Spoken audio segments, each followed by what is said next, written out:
وقتی طور پر ناراضگی ہو جاتی ہے میاں بیوی میں, اور وہ یا تو اس کو کہتا ہے تو ماں کے گھر چلی جائے, یا وہ روٹ کر چلی بھی جاتی ہے. تو بعض اوقات ایسا ہوتا ہے کہ 2-3-4 دنوں میں, چند دنوں میں دونوں کی عقلیں ٹھکانے پر آ جاتی ہے کہ یار ابھی. بعض اوقات اس کی یہ طلب ہوتی ہے کہ میرے کو یہ فون کر دے, یا اس کی یہ طلب ہوتی ہے میرے کو یہ فون کر دے تو ہم آپس میں دوستی سلوک کر لیں گے. اب اس میں بیٹے کے ماں باپ بھی بعض اوقات اڑی کر جاتے ہیں کہ نہیں, تو حالانکہ یہ بیٹے کے ماں باپ بھی جانتے ہیں کہ زیادتی ہماری طرف سے ہوئی ہے, تو وہ بھی سپورٹ نہیں کرتے کہ نہ بیٹا اپنی غلطی تھی, بیٹی کا دل دکھائے گا تو تھوڑا آگے بڑھ کر اس کو لے کر آ جا. یا اگر بیٹی کی غلطی ہے یا نہیں ہے تو بیٹی کے ماں باپ بھی ایسا نہیں کرتے. اچھا, دونوں کی جب لڑائی ہوئی تو اس کا ایک نتیجہ حضور یہ نکلا کہ دونوں کے ماں باپ بھی بات کرنا بند کر دیتے ہیں. ارے بھائی, وہ دونوں میاں بیوی لڑے ہیں, آپ اتنے بڑے ہو, بوڑھے ہو گئے ہو, بزرگ ہو گئے ہو, آپ کے بچے بڑے ہو گئے ہیں, آپ تو سمجھداری کا کام لو.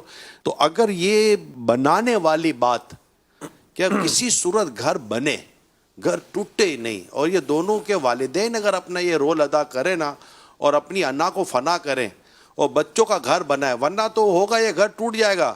دو میاں بیوی میں آئے دن کچھ نہ کچھ رہتی تھی, تو ایک دن شوہر غصے میں آ کر اس اپنی بیوی کو 1 2 3 کر دیا.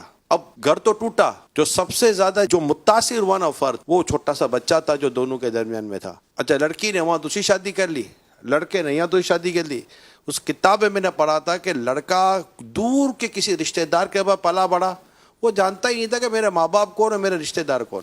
تو ایسے حالات پیدا ہونے سے اگر ہم بچائیں اپنی اولاد کو, اور اگر اولاد کے درمیان ایسی کوئی ناچاکی پیدا ہو جائے اور آپس ہو جائے, تو میں کہوں گا کہ بڑوں کو چاہیے گھر کے کہ وہ بڑا پن دکھائیں اور اپنے بچوں کے دل اور دماغ ملانے کے لیے اپنا کردار ادا کریں. یہ میری درخواست ہے.